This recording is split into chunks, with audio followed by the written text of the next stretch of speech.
5 నెలలకు పైగా సుమారుగా 165 రోజుల పాటు బీఆర్ఎస్ నాయకురాలు ఎమ్మెల్సీ కవిత ఏదైతే జైల్లో ఉన్నారో ఎట్టకేలకు సుప్రీంకోర్టు సుదీర్ఘ విచారణల అనంతరం బీఆర్ఎస్ నాయకురాలు ఎమ్మెల్సీ కవితకు బెయిల్ మంజూరు చేసింది.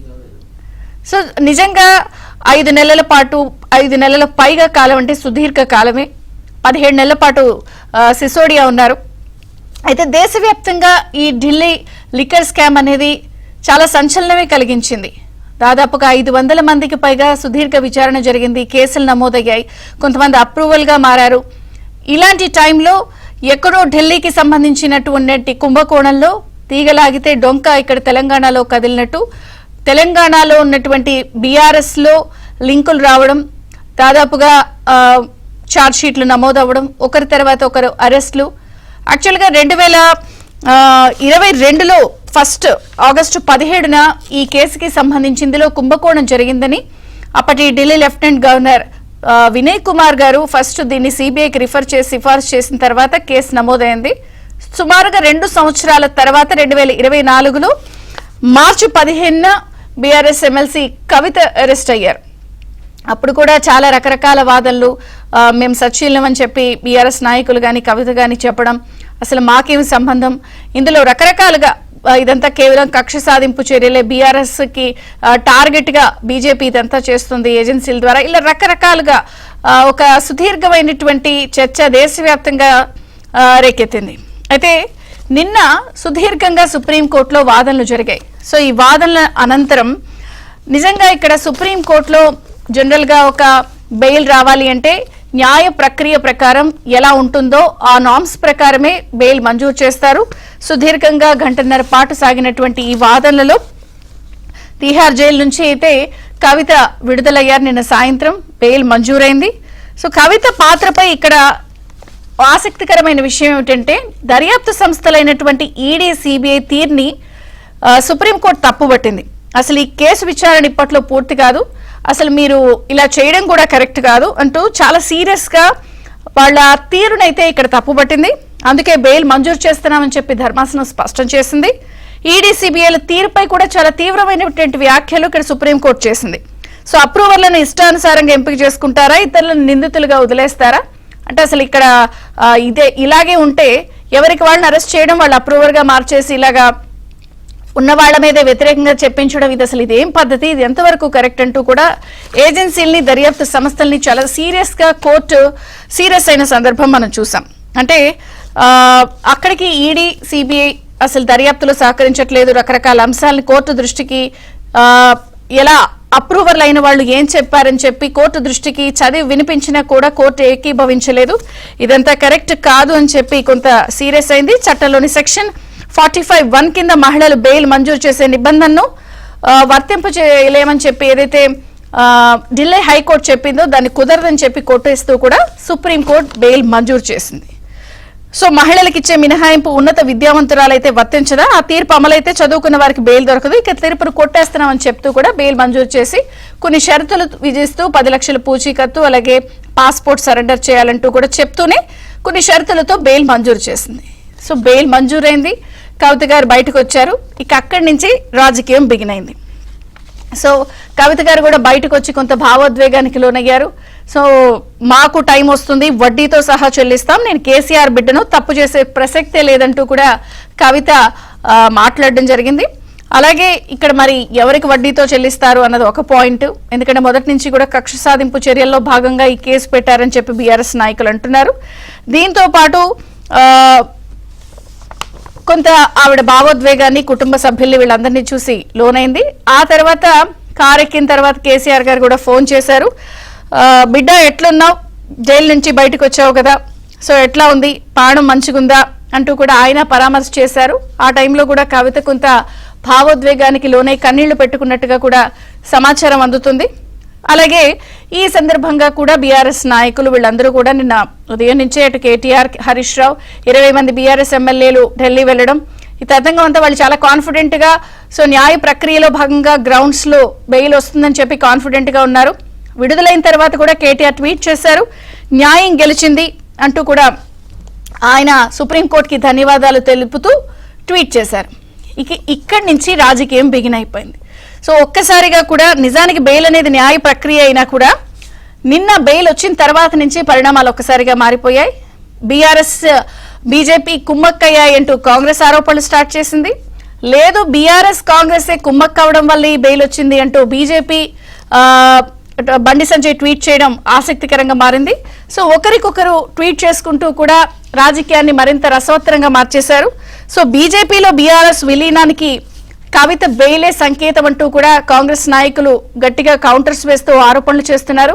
జగ్గారెడ్డి అయితే ఇదంతా కూడా దేశ ప్రధాని మోదీకి ఇచ్చిన రిటర్న్ గిఫ్ట్ కేసీఆర్ గారు బీజేపీలో బీఆర్ఎస్ విలీనానికి ఒప్పుకోవడం వల్లే కవిత బెయిల్ వచ్చేందుకు అవకాశం జరిగిందని చెప్పి కాంగ్రెస్ నాయకులు అంటున్నారు. 17 నెలల దాకా సిసోడియాకు రాలేదు, కానీ కవితకు 5 నెలల్లోనే ఎలా వచ్చింది?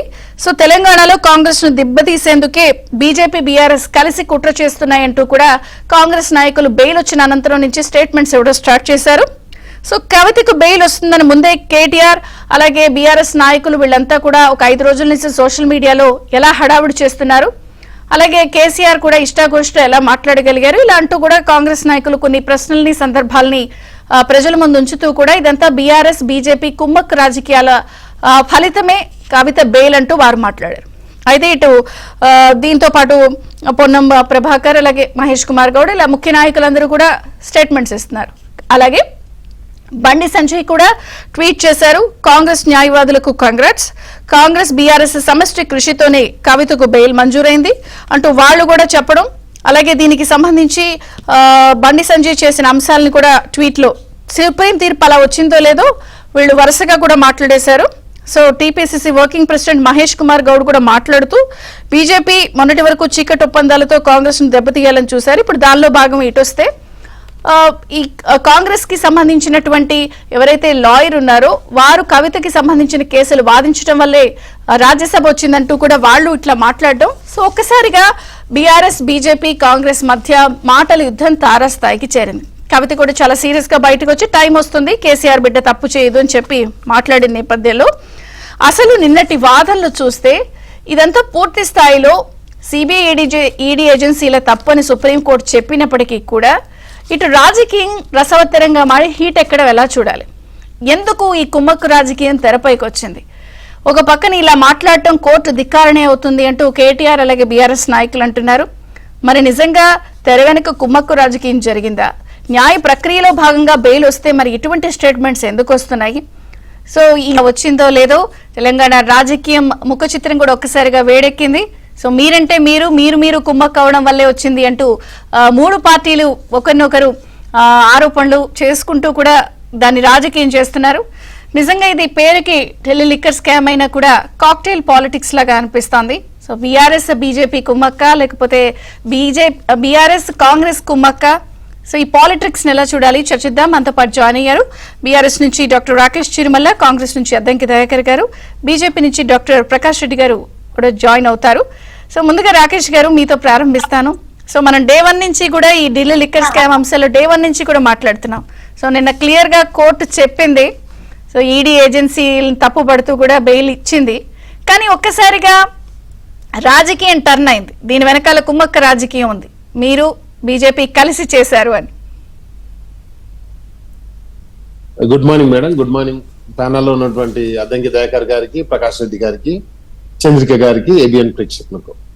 ఫస్ట్ ఆఫ్ ఆల్ నిన్న ఏదైతే మేము న్యాయస్థానాల మీద నమ్మకంతో సుప్రీంకోర్టు పోవడం జరిగిందో, సుప్రీంకోర్టు మా నమ్మకాన్ని వమ్ము చేయలేదు తప్పకుండా దాంట్లో, ఎందుకంటే ఆల్రెడీ ఛార్జ్ షీట్ దాఖలైంది కాబట్టి దాంట్లో సాక్షుల విచారించడం complete full fledged charge sheet దాఖలైంది కాబట్టి బెయిల్ ఇవ్వచ్చు అని చెప్పేసి ఒక తీర్పునిచ్చి నిన్న బెయిల్ ఇవ్వడం జరిగింది. నెంబర్ 1. నెంబర్ 2 వచ్చేసి ఇక్కడ ఏంటంటే హైకోర్టు ఏదైతే బెయిల్ పిటిషన్ 41/1 సెక్షన్ కింద కొట్టేయడం జరిగిందో అక్కడ ఏకసభ్య అంటే సింగిల్ బెంచ్ ఉన్నటువంటి హైకోర్టు ఇచ్చినటువంటి తీర్పును కూడా సుప్రీంకోర్టు తప్పు పట్టడం జరిగింది.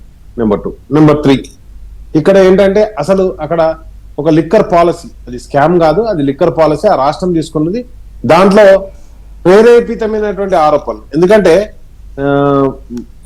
మన ఇక్కడ కేజ్రీవాల్ గారి వైఫ్ ఏదైతే అక్కడ కంప్లైంట్ చేయడం జరిగిందో ఆ కంప్లైంట్ లో స్పష్టంగా పేర్కోవడం జరిగింది. ఎప్పుడైతే మాగుంట శ్రీనివాస్ రెడ్డి గారికి టీడీపీ ఎంపీ టికెట్ కన్ఫర్మ్ అయిందో వెంటనే వాళ్ళ అబ్బాయి మాగుంట రాఘవరెడ్డి గారు అప్రూవల్ గా మారిపోయారు. తద్వారా కవిత గారి మీద కావచ్చు, కేజ్రీవాల్ గారి మీద కావచ్చు కేసు పెట్టడం జరిగిందని చెప్పేసి స్పష్టంగా ప్రకటించడం జరిగింది. అండ్ నెక్స్ట్ వచ్చి ఇంకొక అంశం ఏంటంటే, ఇక్కడ ప్రధానంగా అసలు కేసులో కవితక్క పేరు మాగుంట శ్రీనివాసరెడ్డి గారు చెప్పేంత వరకు కూడా అసలు కేసులో ఎక్కడ కూడా అక్క ప్రస్తావన లేదు, దానికి అంటే ఏమి కాంప్లైంట్ కూడా లేదు. కానీ బీజేపీ పార్టీ వాళ్ళు ఒక 2 years ముందే, అంటే కేసు పెట్టక ముందే కవితక్క ఇంటి ముందట వచ్చేసి ధర్నా చేసింది. 2022లోనే ధర్నా చేసినటువంటి దాఖలాలు మనం చూసాం. స్వయంగా వాళ్ళ ఎంపీ ఎవరైతే ఉన్నారో ఆయన ప్రెస్ మీట్ పెట్టి ఢిల్లీలో ప్రకటించడం కూడా జరిగింది. కాబట్టి దీన్ని బట్టి చూస్తే ఇది కంప్లీట్ గా రాజకీయ ప్రేరేపితమైనటువంటి కుట్రగానే మనం గమనించాలి. అండ్ నెక్స్ట్ వచ్చేసి ఇంకొక ప్రశ్న కూడా ఎదురైంది. అసలు ఆ లిక్కర్ స్కామ్ లో అంటే ఏదైతే 32 జోన్స్ ఉన్నాయో, ఒక్కో జోన్ లో 12 షాప్స్ ఉన్నాయో, వాటన్నిటి ద్వారా టెండర్ ప్రక్రియ ద్వారా నష్టమేమన్నా జరిగిందా, ఢిల్లీ ప్రభుత్వానికి నష్టం జరిగిందా జరగలేదా అని చెప్పేసి ఇంకో ప్రశ్న లేవనెత్తడం జరిగింది. కాబట్టి వీటన్నిటితో పాటు ఇంకొక ప్రశ్న ఏంటంటే, ఏదైతే అది ప్రాఫిట్ దాన్ని ఇంక్రీజ్ చేసి ఇచ్చారన్నప్పుడు, గతంలో ఏదైతే లిక్కర్ షాప్స్ అన్ని కూడా ప్రభుత్వం మెయింటైన్ చేసినప్పుడు అక్కడ 60 పాలసీ ఉండే మేడం, ఢిల్లీలో లిక్కర్ పాలసీ ఉన్నప్పుడు ఏదైతే ఆ ప్రభుత్వ షాపులు అన్నిటి కూడా ఉద్యోగులు ప్రభుత్వ ఉద్యోగులే, అండ్ నెక్స్ట్ వచ్చి షాపుల కిరాయి, కరెంట్ బిల్లు అన్ని కూడా ప్రభుత్వమే కట్టేది. కానీ ఎప్పుడైతే ప్రైవేట్ వ్యక్తులకు ఇచ్చినప్పుడు కంపల్సరీ వాటన్నిటి కూడా ఇంక్లూడ్ చేసి ఇస్తారు కాబట్టి ఇవ్వడం జరిగింది. ఇక్కడ ఎక్కడ కూడా కేసులో కంప్లీట్ గా మీరు గమనించండి, ప్రభుత్వానికి ఎక్కడ కూడా నష్టం జరగలేదు. కానీ ఎవరు దాని మీద కంప్లైంట్ చేశారు అంటే, బీజేపీకి చెందినటువంటి అక్కడ ఎవరైతే గవర్నర్ ఉంటారో ఆయన కావచ్చు, అదే విధంగా లెఫ్టినెంట్ గవర్నర్ కావచ్చు, అదే విధంగా అక్కడ స్పెషల్ క్యాడర్ ఉంటాం, కేంద్ర పాలిత ప్రాంతాలకు స్పెషల్ క్యాడర్ సిఎస్ గా ఉన్నటువంటి అక్కడ సిఎస్ కావచ్చు, దాన్ని కంప్లైంట్ చేయడం జరిగింది. ఒక ప్రభుత్వం లెఫ్టినెంట్ గవర్నరే పర్మిషన్ ఇచ్చి లెఫ్టినెంట్ గవర్నరే కంప్లైంట్ చేసి, అంటే ఇది కంప్లీట్ గా రాజకీయ కుట్రపూరితంగానే, రాజకీయ ప్రేరేపితంగానే మనం చూడాలి. కాబట్టి సరే అది ఏదేమైనా కానీ ఈ రోజు కానీ మీరేమంటున్నారు, ఇది రాజకీయ ప్రేరేపిత కేసు, పూర్తి మెరిట్స్ ప్రకారమే ఇప్పుడు బెయిల్ వచ్చినా సడన్ గా మరి ఇది బీఆర్ఎస్ బీజేపీ కుమ్మక్ అనే చర్చ ఎందుకు ప్రారంభమైంది? ప్లస్ గత 5 రోజుల నుంచి, వారం రోజుల నుంచి కూడా బీఆర్ఎస్ నాయకులు సోషల్ మీడియా హ్యాండిల్స్ లో వస్తుందని కాన్ఫిడెంట్ గా ఎలా చెప్తున్నారు? అంటే ఇలాంటి రకరకాల ప్రశ్నలు వస్తున్నాయన్న దానికి సమాధానం ఏం చెప్తారు? మేడం, సిసోడియా గారికి వచ్చినప్పటి నుండే మాకు బెయిల్ వస్తుందని చెప్పేసి ఇప్పటికీ ఒక 5 సార్లు 6 సార్లు విచారణ జరిగినప్పుడల్లా మా ఎమ్మెల్యేలు 10 మంది 20 మంది అట్లా రెగ్యులర్ గా వెళ్ళడం జరిగింది. నిన్న ఎప్పుడైతే అంటే వస్తుంది అని ఒక సంపూర్ణ విశ్వాసం, ఎందుకంటే సుప్రీంకోర్టు అడిగింది ఏంటంటే, మీ దగ్గర ఏమేమి ఎవిడెన్స్ ఉన్నాయి ఆమెకు అగెనెస్ట్ గా, ఒక ఫోన్ ఫార్మాట్ చేసిరనే తప్పితే మిగతా ఏమన్నా ఉన్నాయని చెప్పేసి అడగడం జరిగింది. అక్కడ ఎక్కడ కూడా ఈడీ కావచ్చు, సిబిఐ కావచ్చు కంప్లీట్ గా వాటికి సమాధానం చెప్పలేకపోయింది. అండ్ నెక్స్ట్ వచ్చేసి నేను ఏమంటానంటే, ఇప్పుడు కొత్త వర్షన్లు వస్తూనే ఉంటాయి. ఈరోజు 13 Pro 14 15 ఇప్పుడు 16 కూడా వచ్చేసింది. కొత్త ఫోన్ వచ్చినప్పుడల్లా ఆ పాత ఫోన్ మనం జనరల్ గా కొంతమంది ఫోన్లు మార్చడం, కొంతమంది కార్లు మార్చడం ఇట్లా ఉంటాయి. అక్కడ కూడా ఫోన్లు మారుస్తూ ఉండే, ఆ మార్చిన ఫోన్ కూడా ఎటు పడేయలేదు. తన దగ్గర పనిచేస్తున్నటువంటి ఎవరైతే ఉంటారో తనతో పాటు ఉన్నటువంటి వాళ్ళకే అందరికీ ఆ ఫోన్లు అందించడం జరిగింది. ఎప్పుడైతే సిబిఐ ఆ ఫోన్లను అడిగిందో వెంటనే వాటిని సబ్మిట్ చేయడం కూడా జరిగింది.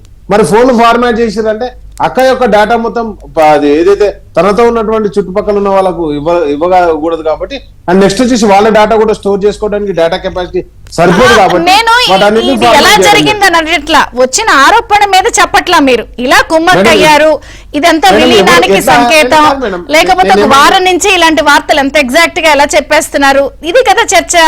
ఫోన్లు అవన్నీ ఆ టెక్నికాలిటీస్ లోకి వద్దు మేడం. నేను ఒకటి చెప్తున్నాను, ఇప్పుడు ఎవరు దేనికి ప్రచారం చేస్తున్నారు అనేది స్పష్టంగా తెలుసు. నిన్న బండి సంజయ్ గారు ఒక ఆరోపణ చేశారు. ఏమని చేశారు? అభిషేక్ సింఘ్వి గారికి రాజ్యసభ మెంబర్ వచ్చింది, కాంగ్రెస్ తో కుమ్మక్కయ్యారు కాబట్టి మీకు వచ్చింది అని చెప్పేసి ఆయన చెప్పారు బండి సంజయ్ గారు. అదే విధంగా ముకుల్ రోహిత్ గారు ఎవరైతే అంటే అభిషేక్ సింఘ్వి కేసు వదిలిపెట్టి కాంగ్రెస్ పార్టీ నుంచి రాజ్యసభకు నామినేటెడ్ అవుతున్నప్పుడు ఈ రోజు మాకు ముకుల్ రోహిత్ గారు ఎవరైతే ఉన్నారో 5 సంవత్సరాలు అటార్నీ జనరల్ గా మోడీ గారే నియమించారు. ఏది 19 జూన్ 2014 నుంచి 18 జూన్ 2017 వరకు, అంటే 17 వరకు ఆయన ఒక 3-4 సంవత్సరాలు అంటే దానిలో పనిచేసినటువంటి, అంటే దాదాపుగా ఒక 2014లో అపాయింట్ అయ్యారు. 5 years చేశారు ఆయన, డేట్. అండ్ కాబట్టి నేనేమంటున్నానంటే, ఆల్రెడీ ఎవరైతే ఉన్నారో కేసు అడ్వకేట్లు వేరు, వాళ్ళ వృత్తి వేరు, ప్రవృత్తి వేరు. ఈరోజు మన ప్రకాశాన్ని ఉన్నాడు, ఆయుర్వేదం తెలిసినటువంటి అన్న గోలి అంటే మేము ఇద్దరం కలిసి ఒకటేనట కాదు కదా. కాబట్టి ఇలా కాంగ్రెస్ పార్టీకో అండ్ నెక్స్ట్ వచ్చేసి ఎందుకు విలీనం కాకపోయినా వచ్చే ఎన్నికల్లో రెండు పార్టీలు పొత్తు, అందుకే మోదీకి ఇచ్చే రిటర్న్ గిఫ్ట్ అనేది కూడా చర్చ. మేడం అది కంప్లీట్ గా పక్క రాష్ట్రంలో టీడీపీని చూసి ఆ విధంగా అనుకుంటున్నారేమో. ఎందుకంటే టీడీపీలో 4 ఎంపీలు ఆల్రెడీ వాళ్ళ రాజ్యసభ మెంబర్లు మెర్జారు కాబట్టి, అంటే బీజేపీ పార్టీతో అట్లా కుమ్మక్కారని చెప్పేసి అనొచ్చు. మేము ఇక్కడ కూడా కుమ్మక్కాలే, ఎవరితో కావాల్సిన అవసరం లేదు. సరే నేను మిగిలిన పార్టీస్ వర్షన్ తీసుకుని మీ దగ్గరికి వస్తాను. మీకు న్యాయంగా మెరిట్స్ ప్రకారం వచ్చిందంటున్నారు. అద్దెకి దగ్గరగా నమస్తే అండి, బ్రేక్ఫాస్ట్ న్యూస్ కి స్వాగతం. పూర్తి మెరిట్స్ ప్రకారం వచ్చినప్పుడు ఎందుకు ఇట్లా మాట్లాడుతున్నారు? అసలు ఇందులో కుమ్మక్క రాజకీయం ఏముంది? క్లియర్ కట్ గా ఇది రాజకీయ కక్ష సాధింపు ప్రేరేపిత కేసు. ఎందుకు కాంగ్రెస్ ఇట్లా మాట్లాడుతోంది? సో విలీనము లేకపోతే వచ్చే ఎన్నికల్లో పొత్తు, ఎందుకు అట్లా అంటున్నారు మీరు కూడా?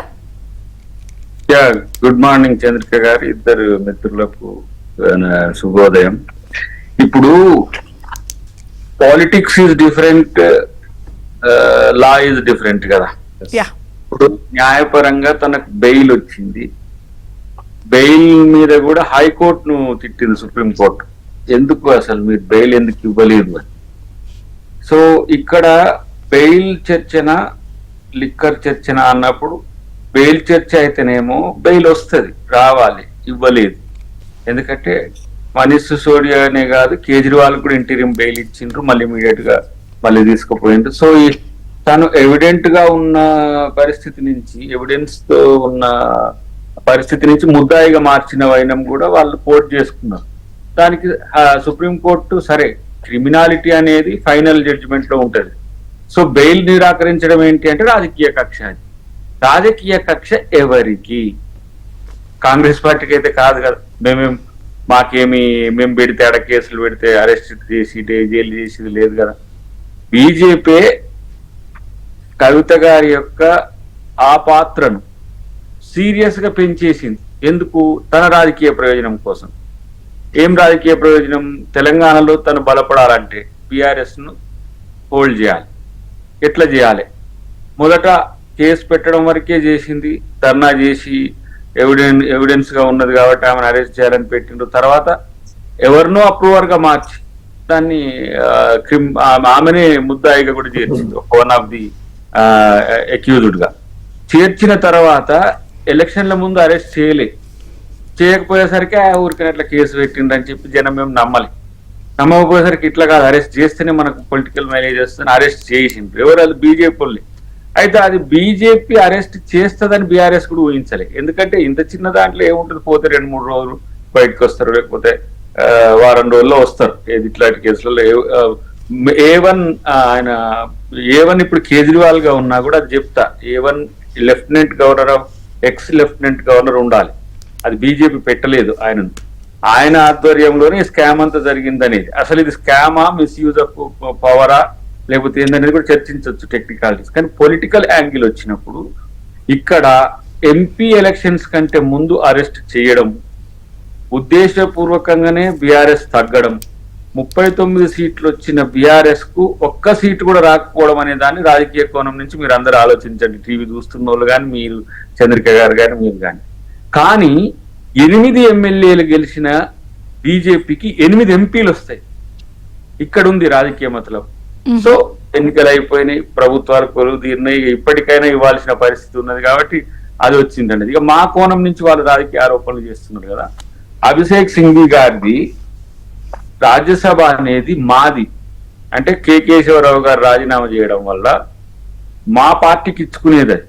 సో ఆ పార్టీ పరిస్థితిలో బీజేపీ దాన్ని రాజ్యసభ ఇచ్చారు అభిషేక్ సింఘ్వి గారి కంటే, అభిషేక్ సింఘ్వి గారు మా యొక్క పార్టీ ఏ రాష్ట్రంలో ఉన్న ప్రధాన అంశాలైనా కూడా వారే అడ్వకసీ చేస్తారు. వారు సల్మాన్ ఖుర్షిద్ గారు, ఇంతకుముందు కపిల్ సిబల్ గారు ఉండే వారు అడ్వకేట్ కమ్ పొలిటికల్ లీడర్ కాబట్టి, సుప్రీంకోర్టులో కూడా లీడింగ్ అడ్వకేట్ కాబట్టి అభిషేక్ సింఘ్వి గారు నేచురల్ గా మా వైపు నుంచి అడ్వకసీ ఉంటది. ఆయన వృత్తి ధర్మంలో ఇంకెవరితో ఏ పార్టీతో, ఒక దగ్గర టీఎంసీకి చేస్తాడు, ఒక దగ్గర డిఎంకేకి చేస్తాడు, ఒక దగ్గర ఇంకో దగ్గర చేస్తాడు. సో అభిషేక్ సింఘ్వి గారు దీంట్లో పెట్టడం అనేది ఒక రకంగా రాజకీయ ప్రకటనలో అనాలోచితంగా చేసిందని చెప్పాల్సిన అవసరం ఉంటది. ఇక్కడ నేను ఏమంటే పాలిటిక్స్, అది క్రైమ్ కంటే పాలిటిక్స్ ఎక్కువ మిక్స్ అయింది. అసలు మామూలుగానైతే ఇంత చర్చ జరగకపోతుంటే అది మాజీ ముఖ్యమంత్రి గారి కూతురు, అప్పుడేమో ముఖ్యమంత్రి గారి కూతురు కాబట్టి అది నేషనల్ సెన్సేషన్ అయింది. అది కూడా లిక్కర్ లింక్డ్ కాబట్టి. సో ఇప్పుడు ఉన్న పరిస్థితుల్లో తన బెయిల్ తీసుకొచ్చుకోవడం అనేది ఏదో ఎక్విటల్ గా భావిస్తున్నారు బీఆర్ఎస్ వాళ్ళు. కాదు, అది ఓన్లీ బెయిల్. అసలు A1 నేనేమంటున్నా మొదటి నుంచి డిమాండ్ ఏంటంటే X lieutenant governor is the chief culprit.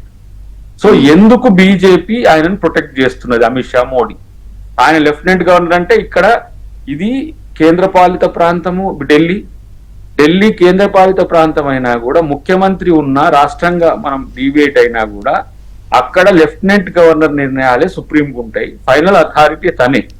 కానీ కేజ్రీవాల్ అరెస్ట్ చేసిండ్రు, మనీష్ సిసోడియాని అరెస్ట్ చేసిండ్రు, శరత్ చంద్ర రెడ్డిని చేసిండ్రు, కర్ణికారెడ్డిని చేసిండ్రు, శ్రీనివాసులు రెడ్డిని చేసిండ్రు, బుచ్చిబాబును XYZ అని చేసిండ్రు. బట్ ఫైనల్ అథారిటీ ఎవరి వల్ల అప్రూవల్కి వచ్చింది? అది లెఫ్టినెంట్ గవర్నర్ వల్ల వచ్చింది. కాబట్టి బీజేపీతో అనుకూలంగా ఉన్న ఆయనను సస్పెండ్ చేసి వదిలేసి న్యూ గవర్నర్ వస్తాడు, మల్హోత్రా సంథింగ్ ఆయన పేరు ఏదో ఉంది, ఆయన వచ్చి దీన్ని ఎంక్వైరీ ప్రాసెస్కి అడుగుతాడు. అడిగినప్పుడు దీంట్లో కేజ్రీవాల్ రాజకీయంగా అనగదొక్కడానికి ప్రణాళికలు వేసుకున్నారు, ఇటు బీఆర్ఎస్ ను లొంగ తీసుకోవడానికి ప్రణాళికలు వేసుకున్నారు. ఇప్పుడు అసలు విషయం వచ్చే వరకు ఇప్పుడు ఎవరు అడగాలి దాన్ని? సుప్రీంకోర్టు కూడా అడగాలి దాన్ని. ఎవరు దాన్ని అర్జీ పెట్టాలంటే ఎవరు పెట్టట్లేదు. మేము కంప్లైంట్ చేసినాం, మా కంప్లైంట్ కూడా పక్కన ఉంది, ఢిల్లీ కాంగ్రెస్ పార్టీ చేసింది. ఎందుకు లెఫ్టినెంట్ గవర్నర్ ను లెఫ్ట్ చేస్తున్నారు? ఇది గనక తెలిస్తే కవిత గారి ఇష్యూ నేను అనుకుంటున్నా, ఇప్పుడు ఎగ్జాంపుల్ ఒక పని మనం క్రిమినాలిటీలో చెప్పాలంటే ఒకడు మర్డర్ చేస్తా అంటే కత్తి దూడ్చి ఇచ్చినట్టు ఉంటది వారి పాత్ర. అంతే, అసలు మర్డర్ చేసినోడు ఉన్నాడు లెఫ్టినెంట్ గవర్నర్, క్యాబినెట్ డిసిషన్ తీసుకుంటు కాబట్టి ఎక్సైజ్ మంత్రిగా కానీ తిప్పి కథ మీ వైపుగా తిప్పుతున్నారు కదా, కాంగ్రెస్ వైపు తిప్పుతున్నారు కదా కథని. ఎవరు తిప్పుతుండ్రమ్మా? ఎవరు తిప్పుతున్నారు? ఎవరాలు తిప్పేటోళ్ళు? ఇప్పుడైతే అదంతా కావాలని కాంగ్రెస్ బీఆర్ఎస్ కలిపి చేస్తుందని బీజేపీ మీ వైపుకి తిప్పేస్తుంది కదా.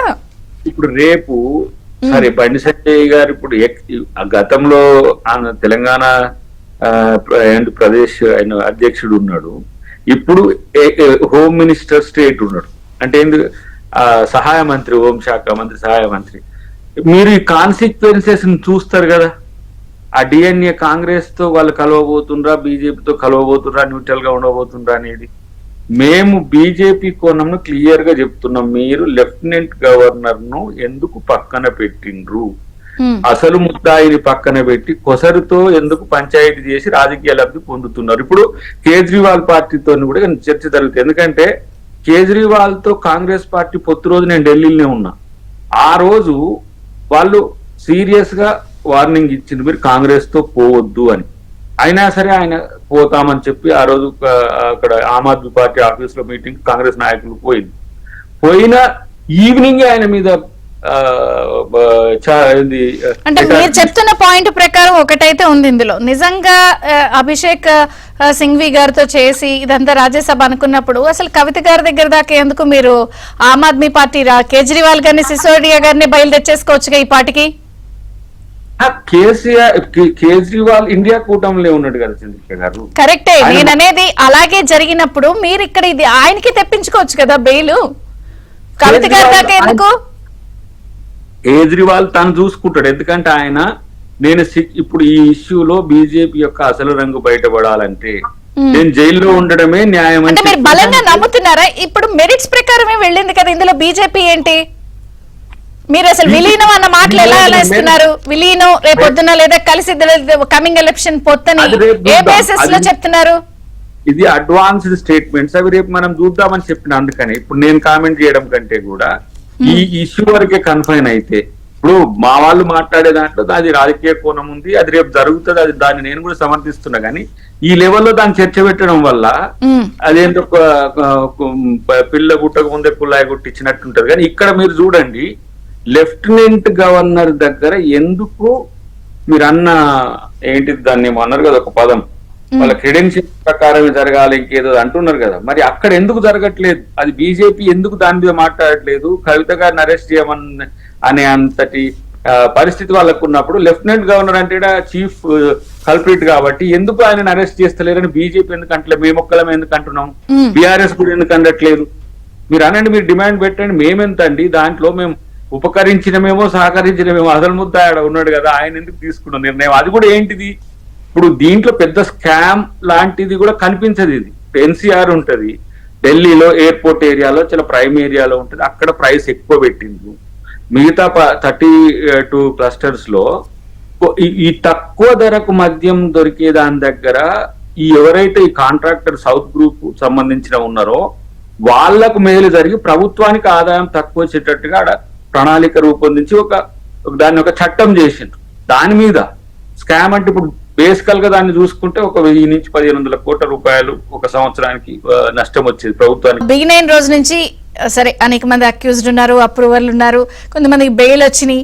కానీ ఈ రోజు కవిత గారికి బెయిల్ వచ్చాక కూడా ఇది మీ వైపే పాయింట్అవుట్ చేసి అందరూ చూపిస్తున్నారు, మీ వైపుకే తిరుగుతోంది ఇదంతా కూడా. ఆ రోజు స్టార్ట్ అయినప్పుడు కక్ష సాధింపు అన్నారు, ఈ రోజేమో కుమ్మక్కయ్యారనే దాకా వచ్చి ఆగింది. ఏం చెప్తారు, ఎందుకు మీ వైపే పాయింట్అవుట్ అవుతోంది కేసు బిగిన్ అయిన దగ్గర నుంచి?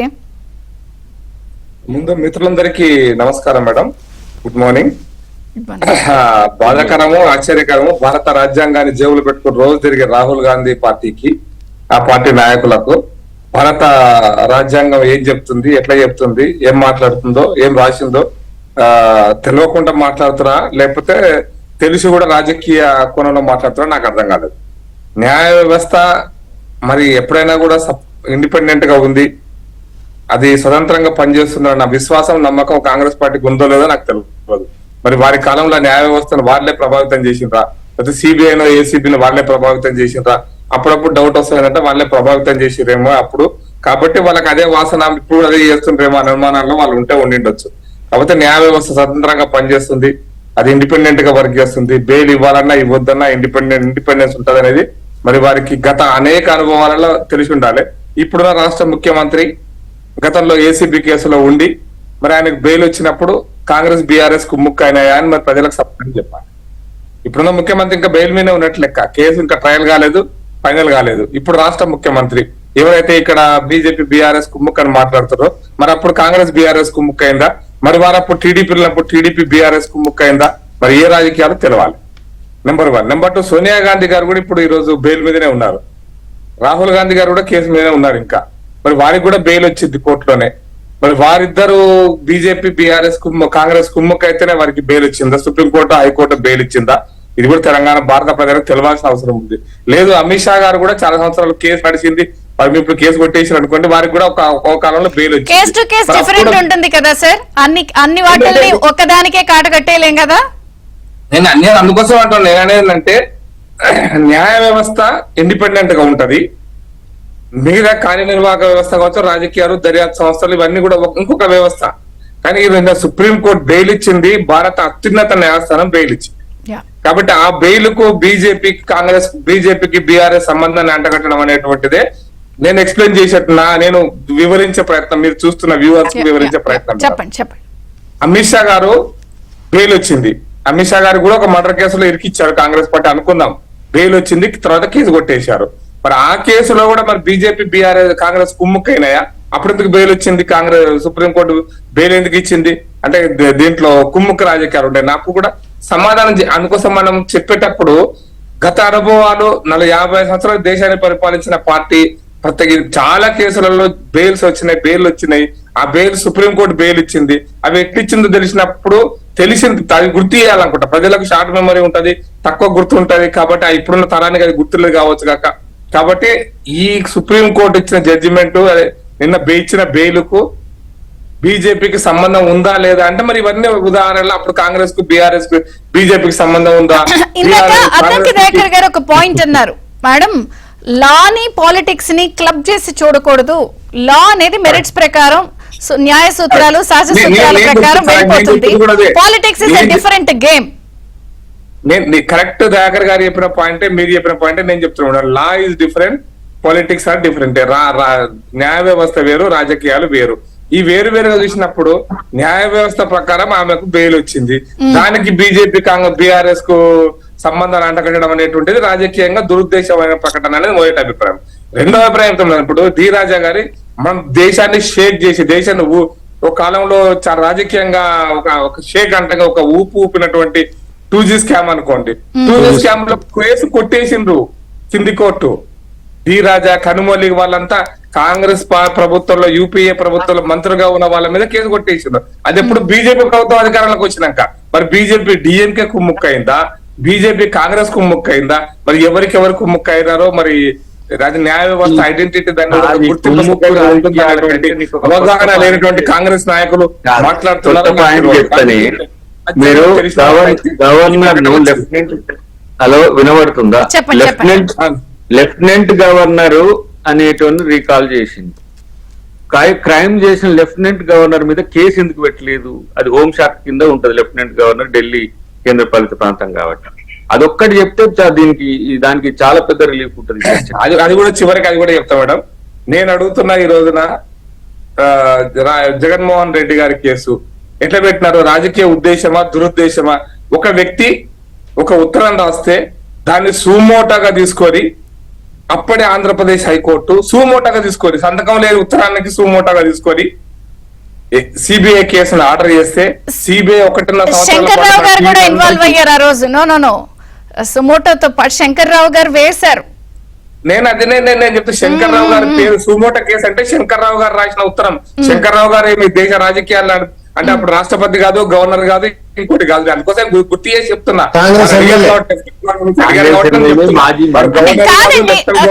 మీరు అట్నుంచి ఇటు వస్తున్నారు. నేను ఒక్కటి అడుగుతా ప్రకాష్ రెడ్డి గారు స్ట్రైట్ ఒక క్వశ్చన్ అంటే చూసే పబ్లిక్ ఒక క్లారిటీ ఇద్దాము. నా క్వశ్చన్ ఏంటంటే ప్రకాష్ రెడ్డి గారు, మాకేం సంబంధం అండి, ఇది చట్టం తన పంతం చేసుకెళ్ళిందని మీరు అంటున్నప్పుడు అసలు మీరేమంటున్నారు? నిన్నటి నుంచి బండి సంజయ్ గారు, బీజేపీ నాయకులు, కాంగ్రెస్ బీఆర్ఎస్ కుమ్మక్క అయిందన్నారు. కేంద్రంలో ఉంది మీరు, కేసు ఉంది వాళ్ళకి, వరుసగా మీ ప్రత్యర్థి పార్టీల మీద కేసెస్ వస్తున్నప్పుడు ఇందులో కాంగ్రెస్ కి ఏంటి సంబంధం? ఇందులో కాంగ్రెస్ ఏంటి? చెప్తా మేడం, 2 ప్రశ్నల సమాధానం. అందుకోసం సమాధానం చెప్తున్నాను. శంకర్రావు గారి మీద, శంకర్రావు పేరు మీద ఒక ఉత్తరం రాస్తే హైకోర్టు చీఫ్ జస్టిస్ దాన్ని సుమోటోగా తీసుకొని సిబిఐ ఎంక్వైరీ చేస్తే, ఆయన గవర్నర్ కాదు, మంత్రి కాదు, ఏమీ కాదు, అయినా కూడా ఎంక్వైరీ మొదలు పెట్టినప్పుడు రాజకీయ ఉద్దేశమా దురుద్దేశమా ప్రజలకు అర్థమైంది మేడం. ఇప్పటికీ జగన్మోహన్ రెడ్డి గారు ఇంకా అక్యూజ్డే గానీ, ఆయన నిందితుడే గానీ ఆయన అక్విటల్ కాలే. ఇంకా ఆయన కడిగిన ముత్యంలా ఇంకా బయటికి రాలే. ఎవరు కడిగిన ముత్యంలాగా Jagan for that matter Telangana రాష్ట్ర ముఖ్యమంత్రి రేవంత్ రెడ్డి గారు కూడా కడిగిన ముత్యం లాగా ఇంకా బయటికి రాలే. వాళ్ళకి కూడా కేసు నడుస్తుంది, ట్రయల్ కాలేదు. ట్రయల్ కాకపోవడానికి మరి కాంగ్రెస్ బీఆర్ఎస్ సంబంధం ఏందో నాకు తెలియదు. బట్ మీరు అడిగిన ప్రశ్న సూటిగా ఏంటంటే, మీరు అంటున్నది ఏంటంటే బీజేపీ బీఆర్ఎస్ అంటే న్యాయ వ్యవస్థ కలిసినప్పుడు అనేటువంటి, అదే కదా మీరు అడిగిన ప్రశ్న.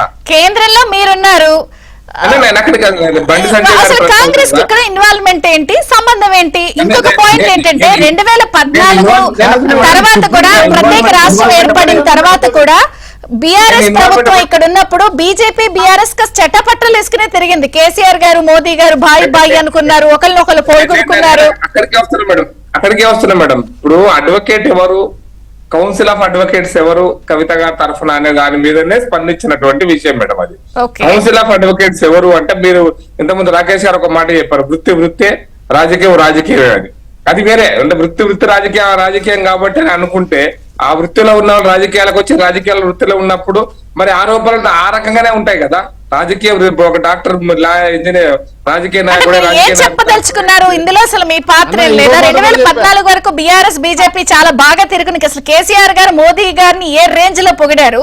2018 తర్వాత సెకండ్ టర్మ్ వచ్చిన తర్వాత బీఆర్ఎస్ కి బీజేపీకి ఎలా చెడిపోయింది, ఆ తర్వాత జరిగినటువంటి ఇప్పుడు మొన్న తాజాగా జరిగిన పార్లమెంట్ ఎలక్షన్స్ లో పరిస్థితులు ఏంటి, ఈ బెయిల్ పరిణామ క్రమం, జైలు అన్ని కలుస్తున్నాయి కదా.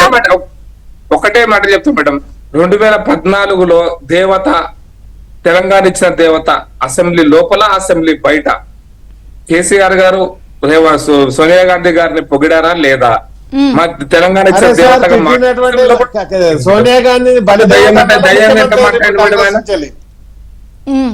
ఎప్పుడు దయంగా మాట్లాడండి మేడం, మీకు తెలుసు.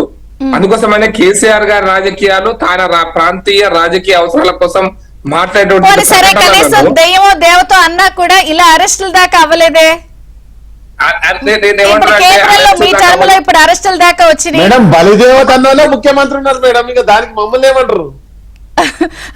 ప్రకాష్ రెడ్డి గారు, అసలు ఇందులో రాజకీయ కోణమే ఏం లేదా? లేదు మేడం, మీరు ఎదగాలి ఇప్పుడు ఒక పెద్ద గీత గీయాలి అనుకున్నప్పుడు దర్యాప్తు సంస్థలను కలిపే ప్రయత్నం కాంగ్రెస్ పార్టీ చేస్తుంది. కాంగ్రెస్ పార్టీకి ఉన్నటువంటి దురుద్దేశం ఏంటంటే రాజ్యాంగాన్ని చూపించి ఈ రిజర్వేషన్లు మారుస్తారని ఎన్నికల ముందు చేసినటువంటి ప్రచారం, కవితను అరెస్ట్ చేయకపోతే బీజేపీ బీఆర్ఎస్ కుమ్ముక్ అనే మాటలు, ఇవన్నీ కూడా రాజకీయంగా వాళ్ళు చేస్తున్న ప్రకటన తప్ప విశ్వసనీయత లేని ప్రకటనలవి. ప్రజలు ఒక్కసారి నమ్ముతారు, 2 సార్లు నమ్ముతారు. అదిగో పులిచ్చేటటువంటి కథలాగా కాంగ్రెస్ పార్టీ పరిస్థితి వస్తుందని మాత్రం చెప్పదలుచుకున్నాను. అంటే ఇప్పుడు దీనికి వస్తున్న కామెంట్స్ కి దానికి మీకేం సంబంధం లేదు. ఎందుకంటే 2014 పరిణామ క్రమం చూశారు, 2018 తర్వాత చూశారు. టర్మ్స్ బాగున్నప్పుడు పరిణామాలు లేవు, టర్మ్స్ చెడిపోయిన తర్వాత రాజకీయంగా ఎదగాలనుకున్నప్పుడు ఒక గీత పక్కన పెద్ద గీత గీస్తేనే వాళ్ళు చిన్నగా అవుతారు. నేను ఇంకొక మాట కూడా చెప్తా మేడం, ఇంకొక మాట కూడా చెప్తా. 2013 నవంబర్ డిసెంబర్ ఎన్నికల కంటే ముందు చివరిసారిగా ప్రధానమంత్రి గారిని కేటీఆర్ కూడా కలిశారు. కేటీఆర్ గారు తెలంగాణ రాష్ట్రం గురించి కలిసినప్పుడు కూడా అగో చూసినావా కేటీఆర్ కు అపాయింట్మెంట్ ఇచ్చిన బీజేపీ అని కాంగ్రెస్ వాళ్ళు అప్పుడు మాట్లాడినారు. కేటీఆర్ గారు ఒక మంత్రిగా పోయినారు, మంత్రిగా పోయి ప్రధానమంత్రిని కలిసినారు. అప్పుడు కేసీఆర్ గారికి ఆరోగ్యం బాలేదు కాబట్టి పోయి కలిసినారు. అంత మాత్రాన బీజేపీకి కాంగ్రెస్ బీఆర్ఎస్ కలిసిందని అప్పుడు ప్రకటనలు చేసినారు. అందుకోసం విశ్వసనీయత, ఒక మంత్రిగా ముఖ్యమంత్రిని పోయి కలవటం, ఒక న్యాయ వ్యవస్థ దర్యాప్తు సంస్థలకు సంబంధించినటువంటి కామెంట్స్ విషయంలో, ఈవెన్ రాకేష్ గారు చేసినటువంటి కామెంట్స్ విషయంలో కూడా చెప్తా. దర్యాప్తు సంస్థలు హైదరాబాద్ హైకోర్టులో కూడా చాలా సార్లు చర్చలు ఓపెన్ గా జరుగుతుంటాయి. ప్రశ్నలు అడుగుతున్నంత మాత్రాన దాని మీద పేపర్ మీద ఏం టర్మ్స్ లో కూడా రాజకీయ ప్రత్యర్థులపైనే ఈ కేసులు, ఏజెన్సీలు, దర్యాప్తు సంస్థలు వెళ్లడం అనేది సర్వసాధారణం అయిపోయింది కదా ఈ 10 సంవత్సరాల్లో. ఈ దేశ రాజకీయాలు మేడం అంతకు ముందు ఏం జరగదు. అంతకుముందు మన అద్వానీ గారిని హవాలా కేసు ఇరికిచ్చింది మేమా? అప్పుడు అద్వానీ గారు లాంటి పెద్ద వ్యక్తిని హవాలా case ఇరికిచ్చారు madam.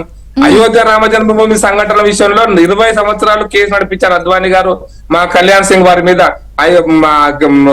Uttar Pradesh supreme court దాకా కేసు నడిచి కొట్టేపించుకున్నాం, న్యాయ వ్యవస్థలో పోరాటం చేసినాం. మోడీ గారి మీద కేసు పెట్టారు, మోడీ గారు కూడా కేసు బయటకు వచ్చారు. అమిత్ షా గారి మీద మర్డర్ కేసు పెట్టారు, మర్డర్ కేసు పెట్టి జైల్లో పెట్టి తడిపాలు చేశారు. మరి అవన్నీ కూడా రాజకీయ 10 ఏళ్ళు జరిగినాయా? జైలు కేసు 10 ఏళ్ళు జరిగిందా? ఏమంటారు? ఇప్పుడు నేను అడిగిన దానికి మీరు సమాధానం చెప్పరు, మీరు అడిగిన దానికి నేను చెప్పాలి. ఏందమ్మా ఏంటిది? లెఫ్టినెంట్ గవర్నర్ అనే ఒక ముద్దాయిని రీకాల్ చేసిండు అమిత్ షా. ఎప్పుడు ఆయనను అరెస్ట్ చేస్తారు? ఇది చెప్పి ప్రకాష్ గారికి ఒక గంట అయ్యండి. ఒకటి నిమిషాలు చెప్పేస్తా, ఒకటి నిమిషం నాకు హాఫ్ మినిట్ ఇవ్వండి. మేడం, జగన్మోహన్ రెడ్డి గారు మంత్రి కాదు, ముఖ్యమంత్రి కాదు, ఏమీ కాకుండా ఆయన మీద సిబిఐ కేసులో రాజశేఖర రెడ్డి గారిని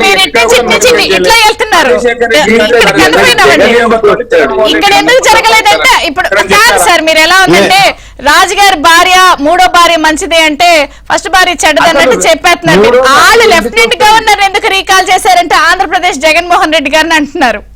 ఇప్పుడు రాజశేఖర రెడ్డి గారు ముఖ్యమంత్రి, సరే ఉండండి ఒక్క నిమిషం. వడ్డీతో సహా చెల్లిస్తాను నేను అసలు జగమొండిని అంటున్నారు ఆవిడ కవిత గారు. అసలు ఎవరికి వడ్డీ చెల్లిస్తారు, ఎవరికి అది అనేది కూడా ఒక్కసారి బీఆర్ఎస్ తో మాట్లాడతాం. ఎందుకంటే జనరల్ గా ఒక కల్చర్ బిగిన్ అయిపోయింది. జైలుకి వచ్చిన వాళ్ళందరూ సీఎంలు అయిపోతున్నారు. అటు బీఆర్ఎస్ వాళ్ళు మీరు పక్క నుంచితే కాంగ్రెస్ బీజేపీ మీరంటే మీరని అనుకుంటున్నారు. కానీ మళ్ళీ మీ దగ్గరికి వస్తే మాకు టైం వస్తుంది, వడ్డీతో సహా చెల్లిస్తామంటే వడ్డీ ఎవరికి, బీజేపీకా కాంగ్రెస్ కా మీరు చెల్లించేది? ఒకటి మేడం, ఇప్పుడు అక్కకు ఒక స్పష్టత ఉంది. ఆ కేసు ఎవరు పెట్టారు, ఎట్లా పెట్టారని. ప్రధానంగా ఇప్పుడు ఏందైతే ఆ కేసులో అసలు ఎక్కడా కూడా ఎవరు పెట్టారేముంది. అప్పుడు బీజేపీ అపాయింట్ చేసినటువంటి లెఫ్టినెంట్ గవర్నర్ గారు సిబిఐకి రిఫర్ చేశారు అంటే బీజేపీ. దీని వెనుక compulsory TDP MP Magunta Srinivas Reddy గారే ఉన్నారు. టీడీపీకి ఏం సంబంధం ఇందులో? అవును, మరి టీడీపీ ఎంపీ ఇచ్చిన తర్వాత మాగుంట రాఘవరెడ్డి ఆ కేసు ఫైల్ చేసింది. బీజేపీ టీడీపీ అలయన్స్ తోటే కదా మన మీద కేసు బుక్ అయింది. సో వాళ్ళకి వడ్డీ చెల్లిస్తారా? తప్పకుండా. ఎవరు చేశారో వాళ్ళకి తప్పకుండా వడ్డీ. మేడం, రాజకీయ ప్రేరేపితమైన కేసు. ఇంతకుముందు అద్దంకి దయాకర్ గారు అడిగిన ఒక సూట్ ప్రశ్న. అసలు ఆ పాలసీకి పర్మిషన్ ఇచ్చిందే లెఫ్టినెంట్ గవర్నర్, టిఎస్.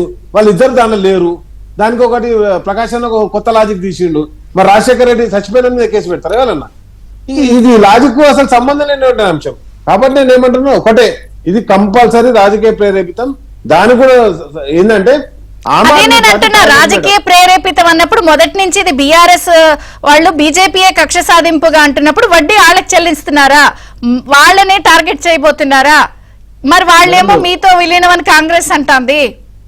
మేడం ఒకటే అంటే ఇప్పుడు చిదంబరం గారికి బెయిల్ వచ్చింది మేడం, కాంగ్రెస్ బీజేపీ కలిసిపోయిందా మేడం? ఉమ్. నేనేమంటున్నా అంటే మీరు నమ్ముతున్నారా బీజేపీ ఇదంతా ఇప్పటికీ వెనకాల ఉందని? కేసు పెట్టి మరి వడ్డీ వాళ్ళకి వాళ్ళకి సంబంధం చెల్లించేది. తప్పకుండా మరి అదే బీజేపీ టీడీపీకే చెల్లించాల్సింది కూడా. నేను అనేది ఏంటంటే ఒక బీజేపీ కాదు, ఉమ్. టీడీపీ టికెట్ ఇచ్చి వాళ్ళకు టీడీపీ టికెట్ ఇచ్చే కదా వాళ్ళ కొడుకుని అప్రూవల్ గా మార్చింది. అసలు వాళ్ళ ఇంట్లో మొత్తం చర్చలు జరిగినాయని చెప్పినప్పుడు మరి ఆయన ఎందుకో శ్రీనివాస్ రెడ్డి గారి మీద కేసు పెట్టలేదు? శ్రీనివాస్ రెడ్డి గారు ఎక్కడ లేరు, అక్కడ అక్యూజ్డ్ గా లేరు, అప్రూవల్ గా వాళ్ళ కొడుకు మారిపోతాడు అక్యూజ్డ్ గా. ఆయన ఇంట్లో ఇప్పుడు వాళ్ళ ఇంటికి పోయి చర్చ చేసిన కవితక్క మీద కేసు పెట్టామన్నప్పుడు మరి ఆయన ఇంట్లోనే జరిగింది కాబట్టి ఆయన ఎందుకు ఉంటాడు? మరి ఆయన వాళ్ళకి ఇచ్చేసి బయటికి పోయినా. ఇవన్నీ ఏంటంటే మేడం కంపల్సరీ రాజకీయ ప్రేరేపితమే. నేనేమంటున్నా ఇప్పటికి కూడా ఒకటే అడుగుతున్నా, కేసు పెట్టినప్పుడు ఆ కేసులో లాభమా నష్టమా, దాని ఏమన్నా ఉంటే ప్రూఫ్స్ చూపెట్టండి. మనీ ట్రాన్సాక్షన్ జరిగింది, ఇప్పుడు చూపించింది ముగ్గురు మీద కేసు పెడితే సిసోడియా గారి మీదనేమో పాలసీ మేకర్ ఆయనే కాబట్టి ఆయన మీద కేసు పెట్టడం జరిగింది, రైట్ అయిపోయింది. రెండో వచ్చేసి కేజ్రీవాల్ గారు ఏంటంటే దానిలో నాయారు లేకపోతే దానిలో ఏదో కిక్ బ్యాక్స్ వచ్చినాయని వాళ్ళకి సంబంధం ఉందని చెప్పేసి పెట్టి. అసలు కవితకి ఏం సంబంధం? ఎక్కడా మనీ ట్రాన్సాక్షన్ లేదు, ఎక్కడా కేసుతో సంబంధం లేదు. ఆయన రామచంద్ర పిల్లయ్య గారు కేసు చెప్పారు పెట్టారు. కదా అంతా కవిత గారు చేయించారని అప్రూవ్ గా అయినప్పుడు. మేడం మీకు ఎవరైతే అక్యూజ్డ్ గా అరెస్ట్ చేసిన వాళ్ళని అరెస్ట్ చేసిందే నువ్వు ముద్దాయి రాని అరెస్ట్ చేసారు. ముద్దాయి అరెస్ట్ చేసిన వాడు అప్రూవల్ గా మారిండని చెప్పేసి కొత్త వాళ్ళని తీసుకొచ్చి పెట్టంటే అదేం కేసు మేడం? అదే కదా సుప్రీంకోర్టు అడిగింది.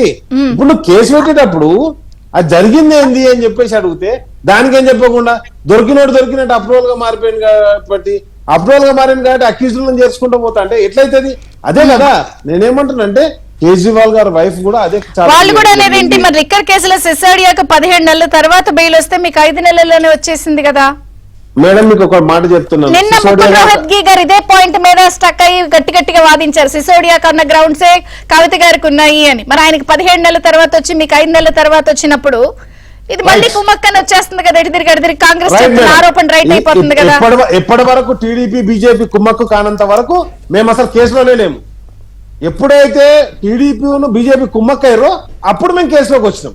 ఉమ్. అంతకుముందు మేము కేసులోనే లేము కదా. అంటే జనరల్ గా మీకు ఎలా రిటర్న్ గిఫ్ట్ కల్చర్ బాగా ఇంట్రెస్ట్ కదా, మీకు రిటర్న్ గిఫ్ట్ కల్చర్ చాలా ఇష్టం. రిటర్న్ గిఫ్ట్ ఇస్తా, రిటర్న్ గిఫ్ట్ ఇస్తా అని. ఇప్పుడు వడ్డీతో చెల్లిస్తా అంటున్నప్పుడు కవిత గారిని ఏం ప్రమోషన్ ఇచ్చి ఎవరి మీద ప్రయోగించడానికి బయటకు వచ్చారు, లేదా ఎవరి మీద ప్రయోగించబోతున్నారు? ఒకటే గుర్తుకు పెట్టుకోండి, మాకు ఓటుకు నోటు కేసు అయ్యేదాకా మాకు ఎవరితో సంబంధం లేదు మేడం. మా ప్రభుత్వాన్ని కూలగొడదామని కుట్ర చేసినప్పుడు కదా ఇదంతా సమస్య వచ్చింది. మా ప్రభుత్వాన్ని కూలగొట్టినప్పుడు మాకు అసలు ఎవరితో ఏం సంబంధం? వడ్డీకి వడ్డీ చెల్లిస్తానంటే ఎవరికి రిటర్న్ గిఫ్ట్ రెడీ అవుతోంది? రాజకీయాలలో ఒకటి వ్యక్తిగతంగా రాజకీయంగా ఏదైనా ఉండొచ్చు కావచ్చు, కానీ వ్యక్తిగత అంశాలకు పోకూడదు. ఈ రోజు కవితక్క అనే దానికి సంబంధం లేనటువంటి కేసులో దానికి ఇరికేయడానికి ఒక ఆయనకు ఎంపీ టికెట్ ఇచ్చి తద్వారా లాగి, నేనేమంటున్నా అంటే ఇక్కడ స్పష్టంగా ఉంది, జగన్మోహన్ రెడ్డి పార్టీలో ఉన్నటువంటి ఆయన సడన్ గా ఇక్కడికి ఎందుకు వచ్చిండు? ఈ కేసులో అప్రూవల్ ఎందుకు మారిండ్రు? అక్యూజ్డ్ అయినాడు అప్రూవల్ ఎందుకు మారిండు? కాబట్టి ఇవన్నీ కూడా ఒక కుట్రలో భాగమే. దాన్ని కూడా ఇప్పుడు నేను దీన్ని గత కొన్ని నెలలుగా దీని మీద అబ్జర్వ్ చేస్తున్నా, వాదిస్తున్నా. దీన్ని చెప్పిన కూడా నేను ఒకసారి ఢిల్లీ లిక్కర్ ఫైల్స్ అని ఒక మూవీ తీస్తే, ఢిల్లీ లిక్కర్ ఫైల్స్ అని తీస్తే మోడీ గారు ప్రజెన్స్, అమిత్ షా డైరెక్షన్, ఇదే నడిచింది మొత్తం. అసలు నేను అడిగేదానికి ఈ చర్చ నేను గంట సేపు పెట్టడానికి, మీరు గంట సేపు మీతో కూర్చోవడానికి కూడా సిద్ధంగా ఉన్నది. ఎందుకంటే ఈ ఎవడైతే మర్డర్ చేసిన పక్కన పెట్టి ఈ కత్తులు అందించిన వాళ్ళను, కడిగిన వాళ్ళను, ప్లాన్ ఆ నుంచి అందరినీ మీరు మర్డర్ ప్లాన్ చేసిందే వాళ్ళు అంటారు. ఇప్పుడు మర్డర్ ప్లాన్ చేసిందే హోంశాఖ నుంచి, అమిత్ షా నుంచి, లెఫ్టినెంట్ గవర్నర్ తో చేయించింది. ఇది అక్కడ వైసీపీని ఇరుకులో పెట్టింది, ఇక్కడ బిఆర్ఎస్ ను వాళ్లకు సహకరించకుండా చేసింది. దీన్ని చాలా పెద్ద కోణం ఉంది. మీరేమో రంధ్రాన్వేషణ చేస్తలేరు, కేవలం పైన పైన చర్చలు పెడుతున్నారు. నేను ప్రతి ఒక్కళ్ళకి చెప్తున్నా, ఇప్పుడు ప్రకాష్ కాదు, రెడ్డి గారు- మీరు చెప్పాలి కదా రంధ్రాన్వేషణ ఎందుకు ఇలా జరుగుతుందని వివరించండి. ఇప్పుడు నేను ఒక ఎత్తుక్కుంటా ఒక సాహసయాత్ర చేసుకుంటూ పోయినాక నాకు లెఫ్టినెంట్ గవర్నర్ దొరికింది. ఈయన ఏడ ఉన్నాడు, ఎటు పోయిండు, ఏం చేస్తుండు, ఈయన ఇప్పుడు ఏ హోదాలు ఉన్నాడు, ఈయన ఎందుకు ఇప్పుడు ఆ క్రైమ్ జరిగేటప్పుడు is the one of the ఆయన సిఫారసు చేయడం దగ్గర నుంచే బిగిన్ అయింది కేసు. ఏడి ఎక్కడ పోయిండు నాకు దొరకట్లేదు. ప్రకాష్ రెడ్డి గారు కంక్లూడింగ్ ఇవ్వండి. మళ్ళీ తిప్పి బీజేపీ దగ్గరికే ల్యాండ్ అవుతుంది. కమింగ్ డేస్ లో ఇది అవుతుంది, విలీనం అవ్వచ్చు, పొత్తు దాకా కూడా అవ్వచ్చు, లీడ్ అవ్వచ్చు. ఎవరు చెప్పారు మేడం విలీనం అవుతుందని? జరిగిన పరిణామాలు చూడండి. యూట్యూబ్ ఛానల్ ప్రకాష్ రెడ్డి గారు చిదంబరం గారికి మేలు రాగానే కాంగ్రెస్ లో కాంగ్రెస్ వచ్చి బీజేపీలో జాయిన్ అయిపోయిందా? ఇప్పుడు ఇన్ని రోజులు రాంది ఎందుకు? అవునా? కేసు కొట్టేసి 2 చూసి పెడతాం వెంటనే డిఎంకే బీజేపీలో జాయిన్ అయిపోయిందా? ఇన్ని రోజులు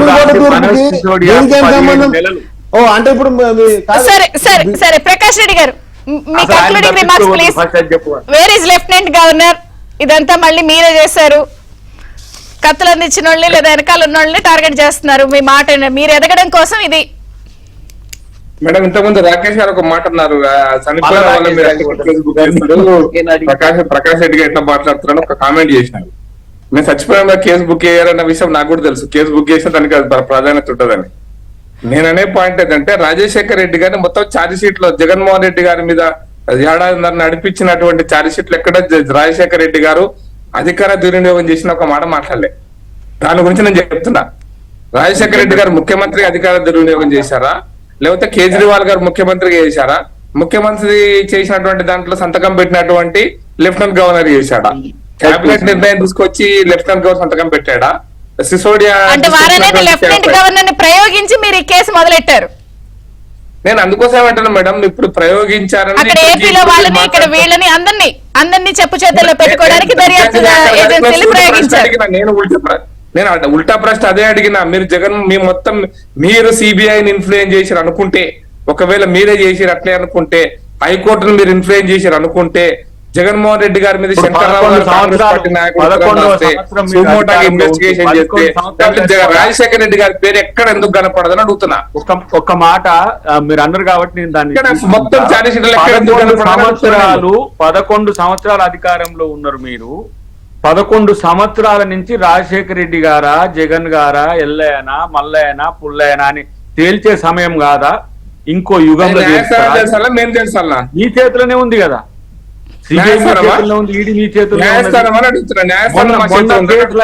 మొన్న కేసులైనా ఆ కేజ్రీవాల్ పోయింది, మనోజ్ సిసోడియా పోయిండు.